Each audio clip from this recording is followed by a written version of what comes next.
हो? I hope अच्छे होंगे।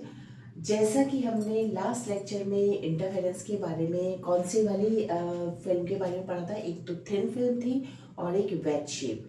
तो इन दोनों के बारे में हमने एक तो क्वेश्चन किस टाइप का आएगा और उसमें हमने क्या क्या चीज़ें फाइंड आउट करी थी। बहुत सारी चीज़ें हमने फाइंड आउट कर ली थी। पाथ डिफरेंस फाइंड आउट करा था डार्क फ्रिंज ब्राइट फ्रिंज के लिए। अब हम यहाँ पे देखने वाले हैं, ये भी इंटरफेरेंस का ही एक पार्ट है और ये है इसका इंस्ट्रूमेंट का, ये आपको डायग्राम दिख रहा होगा। ये इंस्ट्रूमेंट है माइकलसन इंटरफेरोमीटर और ये बहुत बहुत इम्पॉर्टेंट क्वेश्चन है क्योंकि इसमें जो या तो शॉर्ट क्वेश्चन में आता है या फिर लॉन्ग क्वेश्चन। ये मैंने जो लॉन्ग क्वेश्चन लिया है ये आरटीयू के पेपर से लिया है। बीटीयू में भी बीटीयू का भी सिलेबस सेम है तो उसमें भी ये क्वेश्चन आया हुआ है। तो ये बहुत इंपॉर्टेंट क्वेश्चन है।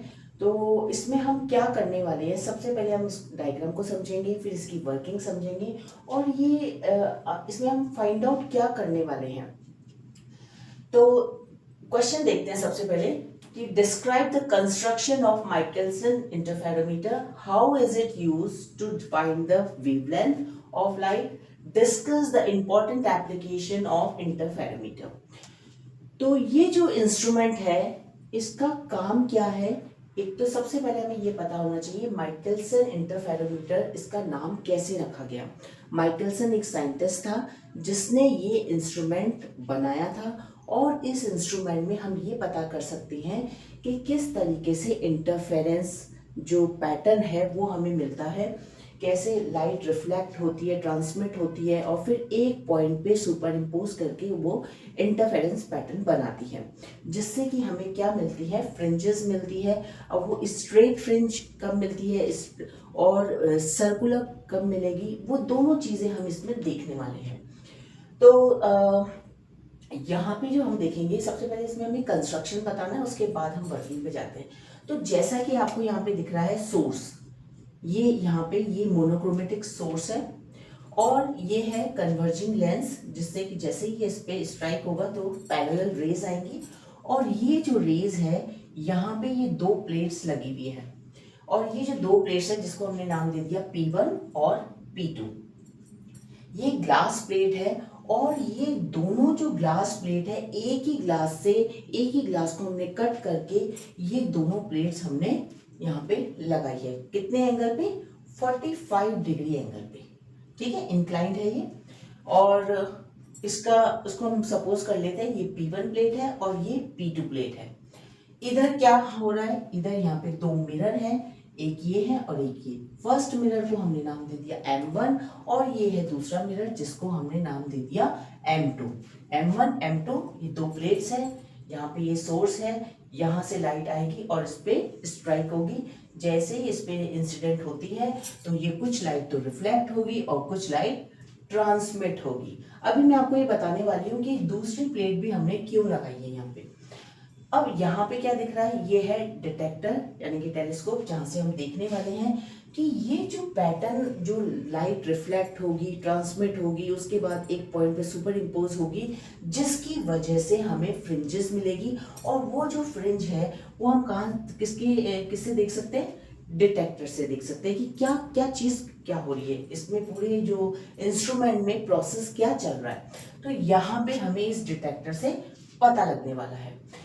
तो सबसे पहले हम ये देखते हैं, ये है मोनोक्रोमेटिक सोर्स और इस मोनोक्रोमेटिक सोर्स से जब लाइट इस फर्स्ट वाली प्लेट पे आएगी तो ये जो प्लेट है ये बीम स्प्लिटर है। स्प्लिटर मतलब लाइट को स्प्लिट करेगी, तो इसलिए हम इसको बीम स्प्लिटर बोल रहे हैं। बीम यानी कि लाइट, और वो लाइट जब इसके ऊपर जैसे ही गिरेगी, जैसे ही स्ट्राइक होगी तो वैसे क्या होगा, वो स्प्लिट हो जाएगी। तो कुछ लाइट तो क्या होगा, रिफ्लेक्ट होके M1 पे चली जाएगी यानी कि फर्स्ट मिरर पे चली जाएगी, और जो रिफ्रैक्टेड यानी कि कुछ लाइट ट्रांसमिट हो जाएगी और वो ट्रांसमिट लाइट जाएगी M2 मिरर पे। लेकिन M2 मिरर पे जाने से पहले यहाँ पे हमने दूसरा एक और प्लेट लगा रखी है, ठीक है। और ये जो प्लेट है ये भी 45 डिग्री पे इंक्लाइंड है और ये हमने क्यों लगाई है अभी मैं आपको आगे बताऊंगी। तो ये ट्रांसमिट, कुछ लाइट तो रिफ्लेक्ट हो गई और कुछ लाइट ट्रांसमिट हो गई। ये ट्रांसमिट लाइट इस P2 प्लेट से जाते हुए यहाँ M2 मिरर पे जाएगी। अब जैसे ही ये रिफ्लेक्टेड लाइट M1 मिरर पे जाती है तो क्या होता है, ये हाईली पॉलिश्ड है। ये जो M1 और M2 मिरर है ये पॉलिश्ड मिरर है। तो जैसे ही ये रिफ्लेक्टेड लाइट यहाँ पे रिफ्लेक्ट होके इस मिरर पे जाती है तो ये वापस से रिफ्लेक्ट बैक होती है। तो ये मैंने एरो इस तरीके से बता रखा है, टकराएगी और वापस से आएगी। इसी तरीके से ट्रांसमिट लाइट भी इससे टकराएगी और वापस आएगी। ठीक है, तो जब ये दोनों रेज, एक इधर से और एक इधर से, ये दोनों रेज यहाँ पे जब मिलती है, इस पॉइंट पे मिलती है, तो क्या होता है, एक तरीके से ये ओवरलैप हो जाती है और हमें क्या मिलता है, इंटरफेरेंस पैटर्न मिलता है, जो हम कहां से देख सकते हैं, डिटेक्टर से, टेलीस्कोप से। यहां से हम देख सकते हैं कि वो जो पैटर्न है वो किस टाइप का पैटर्न मिल रहा है। अब ये डिपेंड करता है कि ये जो M2 और M1 मिरर है ये किस टाइप से है, एक दूसरे के परपेंडिकुलर है या इसका जो डिस्टेंस, या तो ये परपेंडिकुलर होंगे या फिर कैसे होंगे, क्योंकि ये जो M1 मिरर है इसको हम मूव कर सकते हैं। ये M1 मिरर को मूव कर सकते हैं, M2 मिरर को मूव नहीं कर सकते। तो ये जो M1 मिरर है इसको हम ऊपर नीचे मूव करके, आगे पीछे मूव करके क्या करेंगे, डिफरेंट एंगल पे देखेंगे कि जो फ्रिंजेस बन रही है वो किस टाइप की बन रही है। यदि ये एकदम एक दूसरे के परपेंडिकुलर होंगे उस केस में सर्कुलर फ्रिंज मिलेगी, हमें सर्कुलर रिंग मिलेगी। लेकिन यदि परपेंडिकुलर नहीं है तो उस केस में अलग अलग एंगल पे यदि हम देखते हैं तो जो फ्रिंजेस हैं वो या तो प्लेन मिलेगी, और वो प्लेन जो फ्रिंजेस मिलेगी वो हम यहाँ पे डिटेक्टर पे चेक करने वाले हैं कि किस टाइप की फ्रिंज हमें मिलने वाली है। तो ये तो है इसका कंस्ट्रक्शन की सोर्स है, मोनोक्रोमेटिक सोर्स है, फिर ये कन्वर्जिंग लेंसेज से पास होके जाती है इन दोनों प्लेट्स पे। फर्स्ट प्लेट पे जाएगी तो ये टकरा के रिफ्लेक्टेड रे जो है ये M1 प्लेट पे, M1 मिरर पे जाएगी, और जो दूसरी है वो ट्रांसमिट होके यहाँ पे M2 मिरर पे स्ट्राइक होगी, और फिर एक पॉइंट पे आके ये इंटरफेरेंस पैटर्न बनाते हैं। लेकिन अभी मैंने आपको ये नहीं बताया कि ये जो प्लेट है इसका रोल क्या है। इसको मैं कंपेंसेटरी प्लेट क्यों कह रही हूँ, कंपेंसेटरी प्लेट इसलिए कह रही हूँ, देखो यदि इसमें क्या होता है कि ये लाइट यहाँ पे इस प्लेट पे जैसे ही ये इंसिडेंट लाइट इस पे स्ट्राइक होगी तो ये कुछ पार्ट इसका रिफ्लेक्ट हो जाएगा। तो आप देखो ये जो रिफ्लेक्टेड लाइट है ये कितनी बार इस प्लेट से दो बार पास हो रही है। एक बार तो जैसे ही यहाँ पे आई, एक बार तो इससे पास हुई, फिर ये रिफ्लेक्ट होके यहाँ गई मिरर पे और वापस से बैक आई, फिर वापस से इस प्लेट से पास हुई। तो इसका मतलब ये हुआ कि दो बार वो जो रिफ्लेक्टेड लाइट है वो इस प्लेट से पास हो रही है, लेकिन जो ट्रांसमिटेड लाइट है वो यहाँ, ये जो इंसिडेंट लाइट आई, रिफ्लेक्टेड लाइट इधर चली गई और ट्रांसमिटेड लाइट, यदि ये प्लेट यहाँ पे नहीं लगी हुई होगी, यदि ये प्लेट हम नहीं लगाते तो क्या हो सकता है, ट्रांसमिटेड लाइट तो एक बार भी प्लेट से पास ही नहीं हुई है। तो जब एक बार भी प्लेट पास ही नहीं हुई है तो उस केस में क्या होगा, पाथ डिफरेंस आ सकता है। तो उसको कंपेंसेट करने के लिए हमने क्या किया है कि यहाँ पे एक प्लेट लगा दी है, और ये दोनों प्लेट जो है ये सेम, इसका जो रिफ्रैक्टिव इंडेक्स होगा वो सेम होगा। इसलिए ही हम एक ही प्लेट से, एक ही ग्लास प्लेट से इन दोनों प्लेट्स को कट करके यहाँ पे इस इंक्लाइंड फॉर्म में लगाएंगे, ठीक है, जिससे कि कोई डिफरेंस ना आए। और अब ये जो कंपेंसेटरी प्लेट का आपको समझ में आ गया कि अब क्या होगा कि ये भी जो ट्रांसमिट लाइट है वो भी क्या होगा, एक बार यहाँ से पास होगी, तो ये फर्स्ट टाइम एक बार यहाँ से पास होके फिर वापस से जब रिफ्लेक्ट होगी फिर वापस से पास होगी, तो ये भी दो बार पास हुई है, और ये जो रिफ्लेक्टेड लाइट है ये भी दो बार पास हुई है। तो अब जो है इनका जो डिफरेंस है वो, इनमें कोई डिफरेंस नहीं रहेगा, ठीक है, फेस सेम है। अब यहाँ पे जैसे ही इस पॉइंट पे ये आती है तो ये एक पैटर्न देती है, उस पैटर्न को हम कहते हैं इंटरफेरेंस, और वो इंटरफेरेंस पैटर्न हम इस टेलीस्कोप से देख सकते हैं। तो ये डायग्राम आपको क्लियर हो गया होगा। अब हम क्या करते हैं, यहां पे मैंने अभी आपको ये बताया है कि अब ये जो इंस्ट्रूमेंट है इससे हम क्या क्या फाइंड आउट कर सकते हैं, एक तो वेवलेंथ फाइंड आउट कर सकते हैं, रिफ्रैक्टिव इंडेक्स फाइंड आउट कर सकते हैं, थिकनेस फाइंड आउट कर सकते हैं। अब ये सारी चीजें हम फाइंड आउट करने वाले हैं। इसमें तो यहाँ पे तो केवल वेवलेंथ पूछा है, लेकिन मैं आपको इसमें रिफ्रैक्टिव इंडेक्स भी बताऊंगी और थिकनेस भी बताने वाली हूँ, और एप्लीकेशन के बारे में भी हम इसमें बात करने वाले हैं। तो सबसे पहले हम देखते हैं कि इसका प्रिंसिपल क्या है। इसका प्रिंसिपल क्या है? This instrument show interference by the amplitude division method. ये जो इंस्ट्रूमेंट है ये इंटरफेरेंस पैटर्न बताता है, और ये कौन से वाले प्रिंसिपल पे बेस्ड है? एम्पलीट्यूड डिवीजन मेथड पे बेस्ड है। ठीक है, यहां तक आपको क्लियर हो गया? क्योंकि अब मैं आपको डेरिवेशन बताने वाली हूँ कि डार्क फ्रिंज के लिए, ब्राइट फ्रिंज के लिए क्या चीज होने वाली है इसमें। अब ये डायग्राम आपको समझ में आ गया। अब यहाँ पे एक चीज और है कि जो इसका डिस्टेंस है, ये M1 और M2 मिरर का यहाँ से डिस्टेंस दोनों का बराबर है। ठीक है, तो यदि इसको हम ये मानते हैं कि ये पॉइंट A है, तो इसका मतलब AM1 is equal to AM2। ठीक है, दोनों का डिस्टेंस जो है वो बिल्कुल बराबर है। अब हम यहाँ पे जैसे ही जो लाइट है वो यहाँ से रिफ्लेक्ट, ट्रांसमिट लाइट रिफ्लेक्ट होके जब यहाँ पे आती है, और वो चीज़ हम जब डिटेक्टर में देखते हैं, ऑब्जर्व करते हैं, तो ऐसा लगता है जैसे कि यहाँ पे एम जो दो मिरर है वो इसके दोनों पैरेलली यहाँ पे लगे हुए हैं, यानी कि एक वर्चुअल मिरर हम यहाँ पे अभी आगे सपोज करेंगे। वो क्यों सपोज करते हैं? क्योंकि जब उसको हम टेलीस्कोप में देखते हैं तो ऐसा लगता है कि दो मिरर यहाँ पे लगे हुए हैं पैरेलली, एक तो M1 और ये जो M2 है वो यहाँ पे वर्चुअली, ये तो रियल है और ये एक वर्चुअल मिरर यहाँ पे दिखता है, और वो मिरर, ये मिरर है, इसकी रिफ्लेक्शन की वजह से यहाँ पे दूसरा मिरर दिखता है। तो ये जो दो मिरर है इसको हम यहाँ पे देखेंगे एक एंगल, जो पूरा एक डायग्राम से हमने इसको एक्सप्लेन कर रखा है कि मान लो ये जो रियल मिरर है M1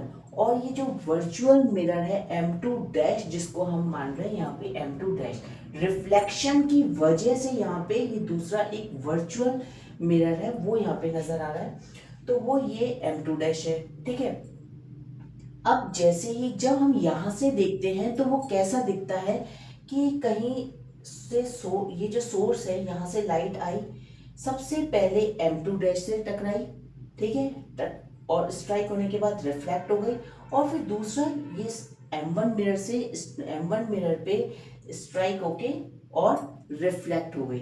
ठीक है, तो ये दो लाइट हमें मिली। अब ये जो दो लाइट है, रिफ्लेक्टेड लाइट है, किसी पॉइंट पे, इनफाइनाइट पॉइंट पे सुपर इम्पोज होगी और उससे हमें इंटरफेरेंस मिलता है। तो यदि इस लाइट को हम आगे एक्सटेंड करके चले यहाँ पे, और इसको भी हम एक्सटेंड करें, तो ऐसा लगता है कि जब हम इसको ऑब्जर्व करते हैं डिटेक्टर से, तो ऐसा लगता है कि यहाँ पे दो सोर्स लगे हुए हैं और वहां से लाइट आ रही है, और वो जो लाइट आ रही है वो लाइट कहीं पॉइंट पे सुपर इम्पोज हो रही है और इंटरफेरेंस पैटर्न हमें नजर आ रहा है। तो अब यहाँ पे हम देखेंगे तो सपोज करते हैं कि M1 और M2 डैश का जो डिस्टेंस है वो कितना है? D है, स्मॉल d। अब इसको हम एक्सटेंड करके आगे लेके गए और यहाँ पे ये ऐसा लग रहा है जैसे कि यहाँ पे दो वर्चुअल सोर्स है। ठीक है ना, ये ऐसा उसमें ऑब्जर्व ऐसा दिख रहा है कि कहीं दूर से दो सोर्सेस से लाइट आ रही है, जिसको हमने S1 और S2 मान लिया। अब इन दोनों का डिस्टेंस जो है वो कितना है? 2D। अब ये 2D कैसे हुआ?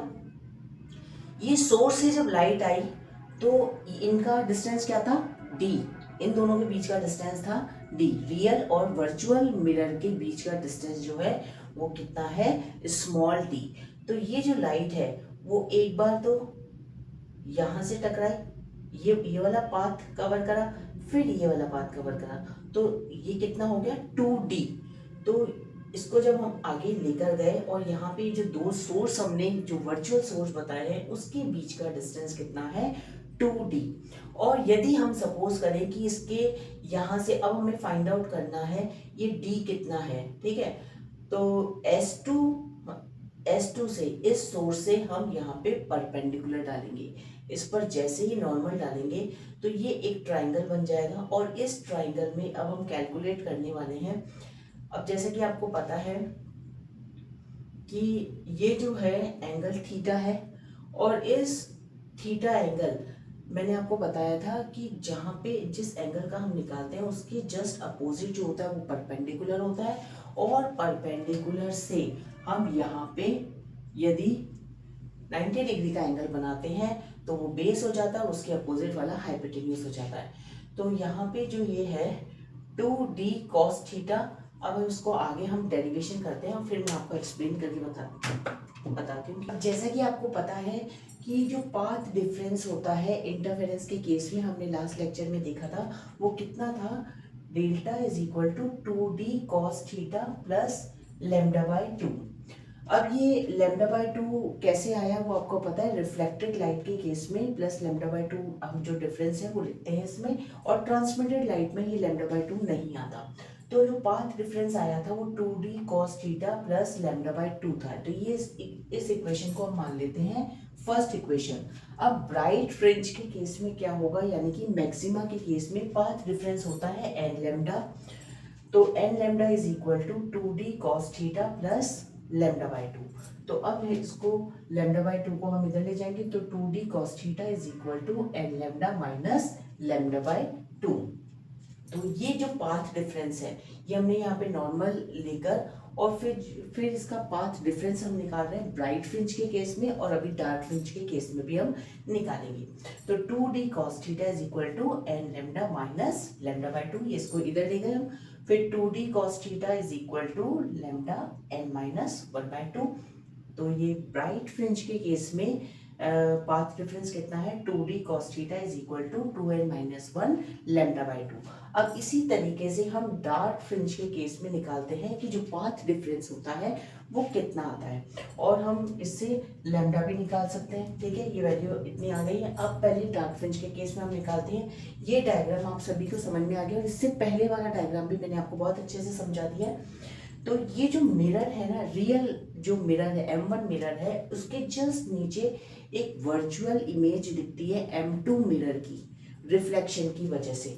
तो उससे हमने ये डायग्राम को आपको एक्सप्लेन किया है कि पाथ डिफरेंस ब्राइट फ्रिंज के लिए क्या आएगा। अब इसी तरीके से डार्क फ्रिंज के केस में मैं बताने वाली हूँ।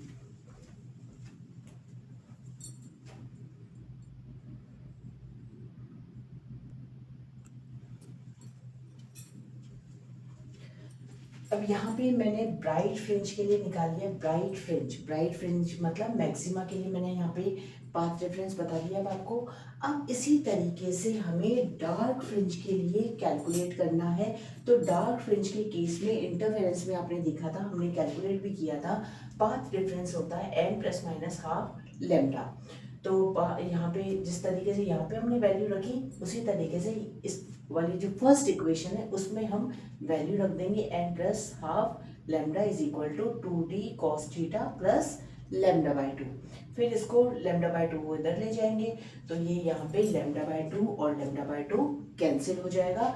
तो 2d cos theta is equal to क्या आ गया, n लैम्डा। ये है डार्क फ्रिंज के लिए। डार्क फ्रिंज मतलब मिनिमा, और ब्राइट फ्रिंज मतलब होता है मैक्सिमा। तो यहाँ तक हमने ये पाथ डिफरेंस समझ में आ गया ब्राइट और डार्क फ्रिंज के लिए। अब यहाँ हम देखते हैं condition for nth order dark fringe. nth order के लिए क्या कंडीशन थी, 2d cos theta is equal to n lambda. यहाँ पे जो ये हमने सर्कुलर जो रिंग दे रखी, ये क्या है, फ्रिंजेस है, ये रिंग्स हैं जो ब्राइट डार्क फ्रिंज बनेगी। सेंटर में जो होगी that is dark one, and then bright then dark, इस तरीके से ये रिंग्स बनेंगी। तो अब इसमें हम डार्क फ्रिंज की सबसे पहले बात करते हैं।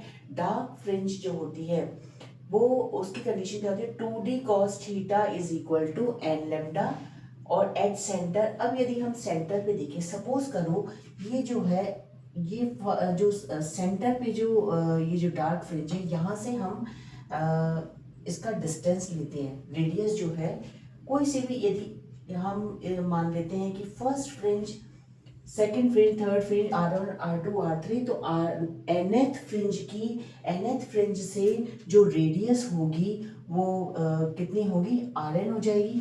ठीक है, अब यहाँ पे हमने जो ये टेलीस्कोप से जो डिटेक्टर से हमें नज़र आ रही है वहाँ, तो हम ऐसा करते हैं इसको, ये एक एंगल बनेगा, ठीक है। इसका एंगल हम ये nth फ्रिंज से लेते हैं, और ये जो एंगल है ये कितना है, मान लेते सपोज करते हैं थीटा है, और सेंटर से इसका जो डिस्टेंस है इस पॉइंट का, ए पॉइंट का, ये है डी डिस्टेंस है, ठीक है।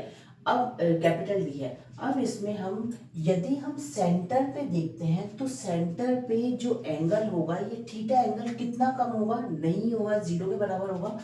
तो यदि ये थीटा एंगल जीरो है, सेंटर की बात कर रहे हैं, एट सेंटर, तो सेंटर पे क्या होगा, सेंटर पे तो थीटा जीरो ही है, ठीक है। ये जो वैल्यू होगी वो जीरो होगी, एंगल ही नहीं बनेगा इसके बीच में। तो थीटा क्या है, जीरो है एट द सेंटर। तो कॉस थीटा, जब थीटा जीरो होगा तो कॉस जीरो, आप लोगों को पता है कॉस जीरो होता है 1। तो यहाँ पे जब हम 1 लिखेंगे तो 2d is equal to n lambda. ये सेंटर पॉइंट की हम बात कर रहे हैं कि सेंटर पॉइंट पे जो कंडीशन होगी, जो डार्क फ्रिंज की जो कंडीशन है वो क्या है, 2d एन लेमडा, क्योंकि यहाँ पे थीटा जीरो हो गया। अब जैसे जैसे हम सेंटर से दूर जाएंगे, सेंटर से दूर जाएंगे तो क्या होगा, ये थीटा जो एंगल है ये इंक्रीज होगा, ये थीटा एंगल इंक्रीज होगा।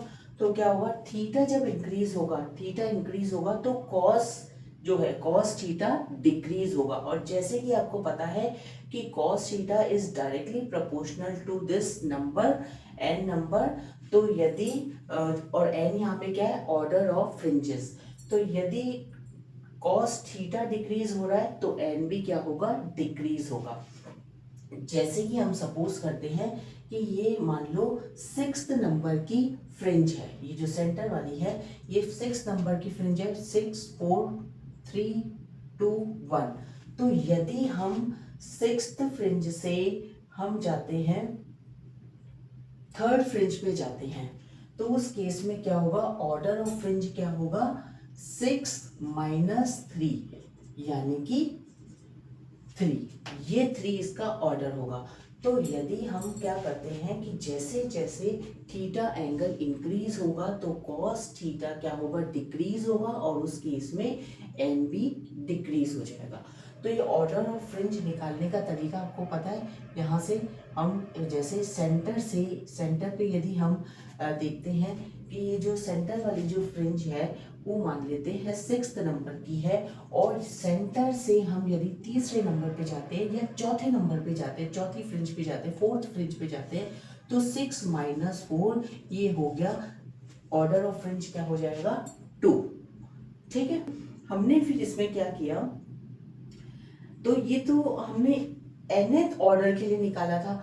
तो यदि nth तो अब मैं ये कह रही हूँ कि n से लेके यदि मैं सेंटर से दूर जा रही हूँ, mth फ्रिंज की तरफ जा रही हूँ, तो उस केस में उसका ऑर्डर जो होगा वो क्या होगा, जैसे मैंने यहाँ पे निकाला है, इसी तरीके से यदि mth फ्रिंज पे यदि हम बात करते हैं mth फ्रिंज की, तो उस केस में ऑर्डर ऑफ फ्रिंज क्या होगा, n - m हो जाएगा। जैसे मैंने आपको बताया, यदि मान लो ये 6 फ्रिंज है और 6 से हम 4th नंबर की बात करें, 4th फ्रिंज पे जा रहे हैं, तो उस केस में ऑर्डर ऑफ फ्रिंज क्या होगा, 6 - 4। इसी तरीके से nth और nth जो फ्रिंज है उसकी कंडीशन क्या थी, 2d cos theta N lambda, जहाँ पे हमने यदि थीटा को मान लिया था 0 तो cos 0 हो गया था 1, तो ये कंडीशन आ गई थी। तो यदि हम ये मानते हैं कि हम n से mth फ्रिंज पे जा रहे हैं, तो ऑर्डर ऑफ फ्रिंज क्या होगा, n - m। तो 2d cos थीटा, ये वाला हमने ले लिया relation, equation number 1, 2d cos theta n। तो nth से जा रहे हैं तो जो एंगल होगा उसका, ये जो एंगल होगा ये क्या हो जाएगा, थीटा n एंगल हो जाएगा। तो 2d cos theta n is equal to n - m lambda, ठीक है, ये हो गया। तो अब ये है 3rd नंबर की इक्वेशन, ये 1st 2nd 3rd। अब क्या करेंगे, on subtracting equation 3rd from 2nd, अब इन दोनों को हम जब सब्ट्रैक्ट करेंगे तो क्या आ जाएगा, ये देखो, तो सेंटर पे तो थीटा क्या था, 0 था, तो ये 2nd इक्वेशन आ गई हमारी। और सेंटर से लेके mth तक जाने में जो हमारी जो ऑर्डर ऑफ फ्रिंज निकला वो n माइनस एम, तो ये n माइनस एम हम ये निकाल रहे हैं इसमें कि ये जो इक्वेशन आई इसको इसमें से सब्ट्रैक्ट करेंगे तो 2d minus 2d cos theta n is equal to n lambda minus n minus m lambda. ठीक है, तो अब इसमें क्या होगा, कॉमन निकालेंगे 2d 1 minus cos theta n is equal to m lambda. अब ये m लेमडा कैसे आया, क्योंकि n lambda minus n lambda plus m lambda, तो ये n लेमडा और n लेमडा कैंसिल हो जाएंगे, तो ये वैल्यू आएगी। अब इसके आगे हम देखेंगे और अभी कैलकुलेट यहाँ तक हमने कैलकुलेट कर लिया 2d into 1 minus cos theta n is equal to m lambda. अब इसमें फिर क्या आ जाएगा 1 minus cos theta n is equal to m lambda upon 2d। फिर इसकी सिंपल कैलकुलेशन है तो cos theta n is equal to 1 minus m lambda upon 2d। ये हो गई इक्वेशन नंबर 5। फिर अब जो मैंने डायग्राम बनाया था, रिंग का जो डायग्राम बनाया था, फ्रिंजेस का जो डायग्राम बनाया था, उसमें मैंने ट्राइंगल ओ ए बी यदि हम लेके चलते हैं तो कॉस थीटा एन जो थीटा एंगल था, तो कॉस थीटा क्या होता है, मैं एक जो ट्रिक है पंडित बद्री प्रसाद हर बोले तो बेस अपॉन हाइपोटेन्यूज, तो कॉस थीटा एंगल था तो cos theta N nth order के लिए हम निकाल रहे हैं, तो cos theta N is equal to D क्या था, डिस्टेंस था, सेंटर से लेके कहाँ तक का डिस्टेंस ए जो था वो था d, तो d upon under root D square plus R N square. उसके बाद अब हम करेंगे ये क्या हाइपोटेन्यूज, बेस अपॉन हाइपोटेन्यूज, तो वो जो ट्राइंगल था उससे जो ये सर्कुलर जो रिंग्स थी,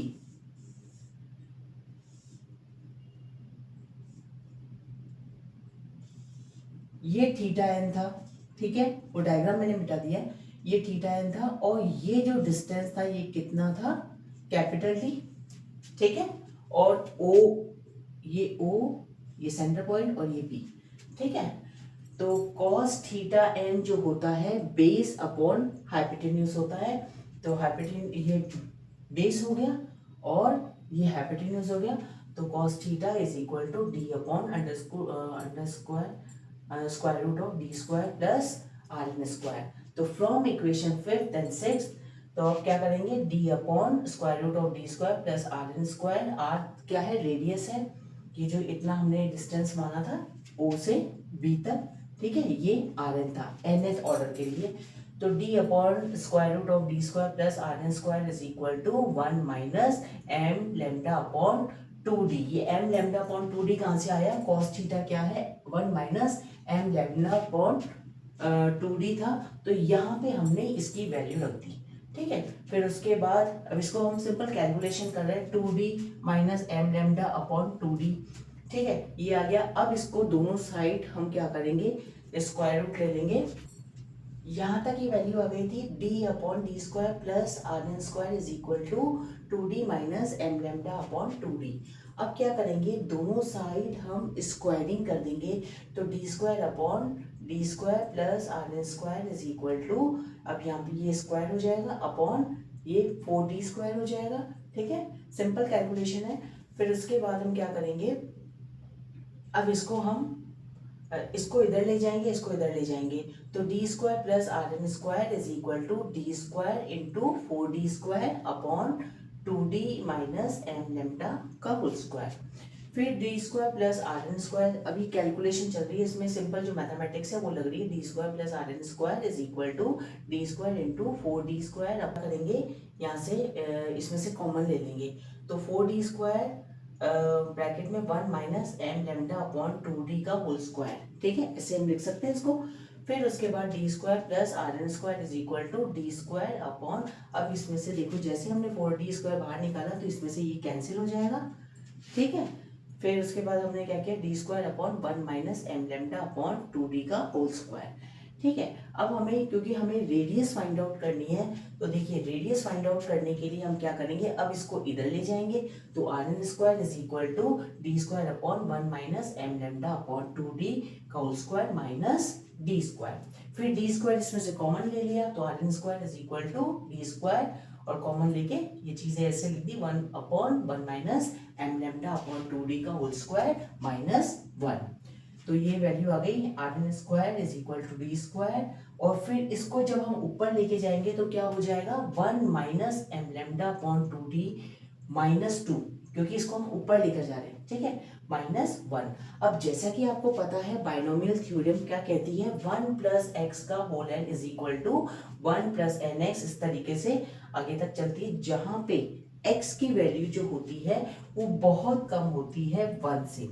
तो अब यहाँ पे हम बाइनोमियल थ्योरम लगाएंगे इस वाले पार्ट में, ठीक है। तो आगे हम देखते हैं, यहाँ पे हम अप्लाई कर रहे हैं on applying R N square is equal to, अब इस फॉर्मूले में हम अप्लाई करेंगे तो R N square is equal to D square bracket में 1 plus 2 M lambda upon 2d, ये बाइनोमियल थ्योरम हम इसमें अप्लाई कर रहे हैं। तो इस तरीके से जाके ये -1 तो +1 -1 कैंसिल हो जाएगा, तो R N square is equal to D square into 2m lambda upon 2d, ठीक है। फिर रेडियस कितनी आ जाएगी आर एन स्क्वायर nth की, तो R N is equal to under square root of D square M lambda upon D. अब ये जो d है वो आप सबको पता है कि ये जो d है वो रियल मिरर यानी कि M1 और जो वर्चुअल मिरर है जो कि रिफ्लेक्शन के बाद M2 का M2 जो मिरर है उसमें उस रिफ्लेक्शन की वजह से वो M2 जो मिरर है वो हमें ऐसा लग रहा है कि M1 के जस्ट यहाँ पे पैरेलली मिरर है, लेकिन वो एक्चुअल में क्या है वर्चुअल मिरर है। तो M1 और M2 डैश उस वर्चुअल मिरर को हमने क्या मान लिया था M2 डैश, तो इन दोनों का जो डिस्टेंस है वो ही है यहाँ पे स्मॉल डी, ठीक है। तो जो रेडियस अब आएगी R N is equal to square root of D square M lambda upon D, तो R N is equal to nth जो फ्रिंज की जो रेडियस है वो कितनी है d into square root of M lambda upon D. तो ये है रेडियस। अब इसमें आप देखो कि जो रेडियस है it is directly proportional to wavelength और inversely proportional to small D, यानी कि जो इसका डिस्टेंस है इन दोनों का जो डिस्टेंस है वो उससे वो इनवर्सली प्रोपोर्शनल है। तो वो ये शो करती है कि यदि ये डिस्टेंस जितना कम होगा, डिस्टेंस जितना m1 और m2 डैश के बीच में डिस्टेंस जितना कम होगा रेडियस उतनी ही ज़्यादा होगी और उतने ही अच्छे से हम उसको रेडियस को कैलकुलेट कर सकते हैं। और यदि मान लो डिस्टेंस ज़्यादा होगा तो डिस्टेंस ज़्यादा होने की वजह से क्या होगा रेडियस क्या होगी कम होगी, रेडियस कम होगी तो हम इजीली कैलकुलेट नहीं कर सकते, वो इजीली ऑब्जर्व नहीं होगी हमने। तो ये रेडियस जो है it is inversely proportional to square root of D and it is directly proportional to square root of lambda. तो यहाँ तक आपको क्लियर हो गया होगा। अब हम पढ़ेंगे एप्लीकेशंस ऑफ दैट इंटरफेरोमीटर। तो उस इंस्ट्रूमेंट की क्या क्या एप्लीकेशंस है, माइकलसन इंटरफेरोमीटर की क्या एप्लीकेशंस है, क्योंकि क्वेश्चन में पूछा था, आप क्वेश्चन चेक करिए, उसमें क्वेश्चन में पूछा था कि उसकी एप्लीकेशंस क्या है। हमने वेवलेंथ फाइंड आउट कर ली, उसके अलावा हमने रेडियस भी फाइंड आउट कर ली, ऑटोमेटिकली इन दोनों का डिस्टेंस भी हमें पता लग गया कि इन दोनों के डिस्टेंस यानी कि स्मॉल डी भी हमें पता लग गया, लैम्डा भी पता लग गया, ब्राइट और डार्क फ्रिंज का भी हमने पाथ डिफरेंस फाइंड आउट कर लिया है। अब हमें ये देखना है कि what are the applications of Michelson interferometer. अब यहाँ हम बात करते हैं एप्लीकेशंस ऑफ माइकलसन इंटरफेरोमीटर। अब इसमें जो सबसे पहले है कि इसकी क्या एप्लीकेशन है कि ये वेवलेंथ को भी डिटरमाइन कर सकता है। मोनोक्रोमेटिक सोर्स जो हमने लिया है उसकी वेवलेंथ को हमें फाइंड आउट करना है, तो वो हम इसकी एप्लीकेशन है इस इंस्ट्रूमेंट की, इस एक्सपेरिमेंट में हम मोनोक्रोमेटिक लाइट की वेवलेंथ को फाइंड आउट कर सकते हैं। तो वो कैसे फाइंड आउट कर सकते हैं, हम मिरर जो M1 है और M2 मिरर है उसको एडजस्ट करके कर सकते हैं। Adjust the mirror M1 M2। अब इसमें यदि ये M1 और M2 मिरर जो होगा वो एक दूसरे के यदि परपेंडिकुलर है तो बिल्कुल एग्जैक्टली यदि परपेंडिकुलर है तो हमको सर्कुलर फ्रिंजेस मिलती हैं, या फिर हम ये कह सकते हैं कि जो ये वर्चुअल मिरर है M2 वर्चुअल मिरर है और ये जो रियल मिरर है M1 ये यदि एक दूसरे के एकदम पैरेलल होते हैं तो उस केस में भी क्या होता है हमें सर्कुलर फ्रिंजेस मिलती है। तो तो ये फर्स्ट तो है कि इसको जो ये जो M1 मिरर है इसको हम चेंज कर सकते हैं, इसकी पोजीशन चेंज कर सकते हैं, M2 की चेंज नहीं कर सकते। और जब हम टेलीस्कोप में देख रहे हैं, उसमें डिटेक्टर में देख रहे हैं, तो हमें यहाँ पे क्या लग रहा था कि एक वर्चुअल मिरर है। तो वो यहाँ पे ये वर्चुअल मिरर बता रखा, और इसके बीच का डिस्टेंस आपको शुरू में ही मैंने बता दिया था कि स्मॉल डी है। तो एडजस्ट द मिरर, इस मिरर को हम एडजस्ट करेंगे। और अब यहाँ पे हमें जो मोनोक्रोमेटिक लाइट है उसकी वेवलेंथ फाइंड आउट करनी है। तो separation between M1 that is real mirror और M2 dash that is virtual mirror. 2D cos theta is equal to n lambda dark fringe के लिए होता है। एट सेंटर जैसा कि आपको पता है कि थीटा इज इक्वल टू 0 होता है, cos 0 इज इक्वल टू 1 होता है। तो 2D is equal to n lambda. तो एडिंग, अब हम यदि क्या करें, इसमें दोनों साइड में यदि लैम्डा ऐड कर दूं तो 2D plus lambda is equal to n lambda plus lambda. तो 2D into 1 plus lambda by 2 is equal to lambda n plus 1। तो फ्रॉम दिस इक्वेशन, अब इस इक्वेशन से ये क्या इंडिकेट कर रहा है कि यदि ये लैम्डा बाई 2, यदि डिस्टेंस, इसका जो डिस्टेंस है, ये जो डिस्टेंस है, हम यदि M1 को लैम्डा बाई 2 यदि शिफ्ट करते हैं तो उस केस में क्या होता है, फ्रिंज जो है एक फ्रिंज आगे शिफ्ट हो जाती है, यानी कि n से क्या हो जाता है, n प्लस 1 हो जाती है। तो ऑन मूविंग, तो वो मैंने लिख रखा, on moving mirror M1 by distance lambda by 2 the shift in fringe will be 1। तो यानी कि एक यदि लैम्डा बाय 2 डिस्टेंस पे यदि हम इसको शिफ्ट करते हैं M1 मिरर को, जो कि ये मूवेबल है, तो उस केस में क्या होता है, जो फ्रिंज में चेंज आता है वो कितना आता है, 1 आता है।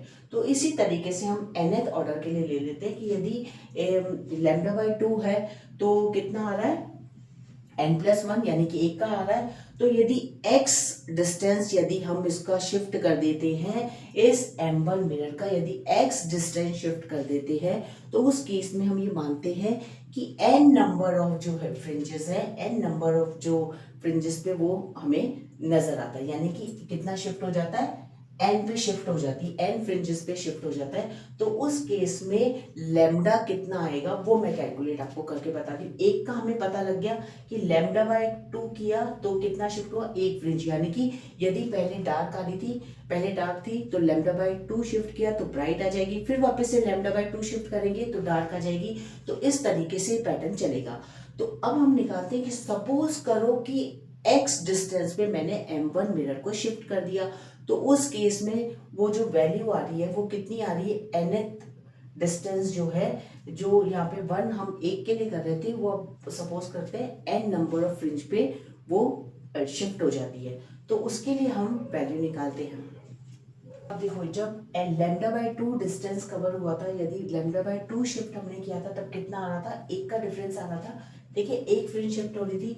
तो अब हम कह रहे हैं कि यदि इस मिरर को, if mirror M1 is shifted to x distance, तो यदि हम x डिस्टेंस पे शिफ्ट करते हैं तो सपोज करो the number of fringes shifted वो कितनी शिफ्ट हो जाती है, सपोज करो n नंबर शिफ्ट हो जाती है, n पे शिफ्ट हो जाती है जब हम x डिस्टेंस पे M1 को रखते हैं। तो उस केस में n फ्रिंजेस पे वो शिफ्ट हो जाती है।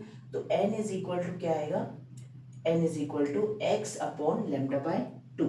ठीक है, तो लैम्डा इज इक्वल टू क्या आ जाएगा, 2x अपॉन n। ये क्लियर हो गया सबको। ये जो वैल्यू आई है ये कैसे आई, हमने ये बोला कि जब लैम्डा बाय 2 डिस्टेंस पे हमने शिफ्ट किया था तो एक फ्रिंज शिफ्ट हो रही थी। तो लैम्डा बाय 2 पे एक फ्रिंज नेक्स्ट फ्रिंज पे शिफ्ट हो रहा है, तो क्या होगा, एक पे हो जाएगा 1 बाय लैम्डा बाय 2। तो यदि x डिस्टेंस पे हम M1 को शिफ्ट करते हैं, M1 मिरर को शिफ्ट करते हैं, तो उस केस में क्या होगा, 1 by lambda by 2 into x होगा, यानी कि x अपॉन लैम्डा बाय 2। ये वैल्यू आ जाएगी। ठीक है, यहाँ पे ये वैल्यू आ जाएगी। और वो जो फ्रिंजेस कितनी शिफ्ट होगी, n, तो इसलिए n इज इक्वल टू ये वैल्यू आ गई x अपॉन लैम्डा बाय 2। ये चीज क्लियर हो गई आपको। ठीक है, तो यहां से हम क्या निकाल सकते हैं, लैम्डा निकाल सकते हैं। Lambda is equal to 2x upon n। Is it clear. तो ये जो इसमें बताया है, ये यहाँ पे हमने वेवलेंथ निकाल लिया मोनोक्रोमेटिक लाइट की। जो मोनोक्रोमेटिक लाइट हमने लिया था, जो सोर्स हमने लिया था, उसकी वेवलेंथ हमने यहाँ पे इस एक्सपेरिमेंट से फाइंड आउट कर लिया, और वो कितनी है, lambda is equal to 2x upon n। Is it clear? अब हम देखेंगे आगे कि जो इसकी एक और एप्लीकेशन ये है कि दोनों इसकी जो दो वेवलेंथ है उनके सेपरेशन को भी हम फाइंड आउट कर सकते हैं। ठीक है, क्योंकि यदि कहने को तो हम ये कहते हैं कि जो मोनोक्रोमेटिक लाइट होती है उनकी जो वेवलेंथ होती है वो सेम होती है, लेकिन यदि हम एक्चुअल में देखें तो उसमें थोड़ा बहुत डिफरेंस होता है, कुछ नैनोमीटर का डिफरेंस होता है। तो इस एक्सपेरिमेंट से हम वो जो डिफरेंस है उसको भी हम मेजर कर सकते हैं। तो वो जो सेपरेशन है, जो वो डिफरेंस है, अब नेक्स्ट पॉइंट में मैं ये बताने वाली हूँ आपको कि इस एक्सपेरिमेंट से इसकी एक एप्लीकेशन और है कि जो वेवलेंथ का जो डिफरेंस है, जो सेपरेशन है, उसको भी हम कैलकुलेट कर सकते हैं। यदि वो माइन्यूट भी है, नैनोमीटर में भी है, तो उसको भी हम कैलकुलेट कर सकते हैं। तो मोनोक्रोमेटिक में भी जो लाइट होती है उनकी जो वेवलेंथ होती है वो बिल्कुल एग्जैक्ट सेम नहीं होती। तो वो जो सेपरेशन है वो अभी हम यहाँ पे कैलकुलेट करने वाले हैं, और वो इसका लास्ट पॉइंट होगा, तो बहुत अच्छे से आप लोग देख लेना।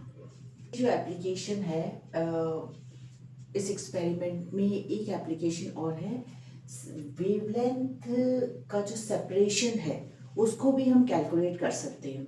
तो वो हम कैसे कैलकुलेट करेंगे? सबसे पहले तो हम क्या करते हैं कि M1 को क्योंकि M1 जो है वो मूवेबल है, M2 फिक्स है, M2 मिरर जो है वो फिक्स है, तो M1 मिरर को हम मूव करेंगे और थोड़ा एडजस्ट करके फिर हम इसमें कैलकुलेट करेंगे कि जो वेवलेंथ है, जो मोनोक्रोमेटिक लाइट है उसकी जो वेवलेंथ है, जो माइन्यूट डिफरेंस है उसको भी हमें कैलकुलेट करना है। तो कैलकुलेट हम बहुत इजीली कर सकते हैं। सबसे पहले तो मिरर को हम एडजस्ट करेंगे, और एडजस्ट करने के बाद फिर वो जो लाइट सोर्स है उसकी हम सपोज करते हैं कि जो वेवलेंथ है, दो वेवलेंथ है, एक है λ1 और एक है λ2।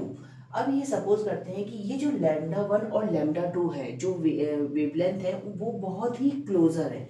सपोज λ1, फिर भी उसके बाद भी λ1 जो है, λ1 इज ग्रेटर देन λ2, जो थोड़ा बहुत उसका जो डिफरेंस है, एक ज्यादा होगी एक कम होगी, तो सपोज करते हैं λ1 ज्यादा है और λ2 कम है। तो वो जो डिफरेंस है, यही डिफरेंस हमें कैलकुलेट करना है। तो अब हम ये मानते हैं कि जो λ1 जो लॉन्गर वेवलेंथ है उसकी जो ब्राइट फ्रिंज है वो ओवरलैप करेगी λ2 की डार्क फ्रिंज से, ये सपोज करते हैं। और λ1 की फिर नेक्स्ट उसमें होती है कि λ1 की ब्राइट फ्रिंज जो है वो कोइंसाइड करती है λ2 की ब्राइट फ्रिंज से। इस तरीके से अब ये कैसे करेगी?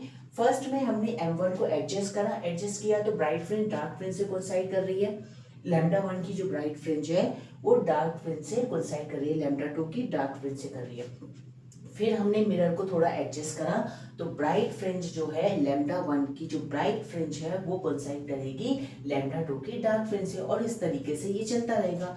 तो हम ये मानते हैं कि यदि nth order of longer wavelength कौन सी थी? λ1 हमने सपोज करी थी यहाँ पे, ठीक है, तो वो कोइंसाइड करती है n+1 order of shorter wavelength, ठीक है। nth ऑर्डर जो है लॉन्गर वेवलेंथ का वो n+1 फ्रिंज से कोइंसाइड करता है।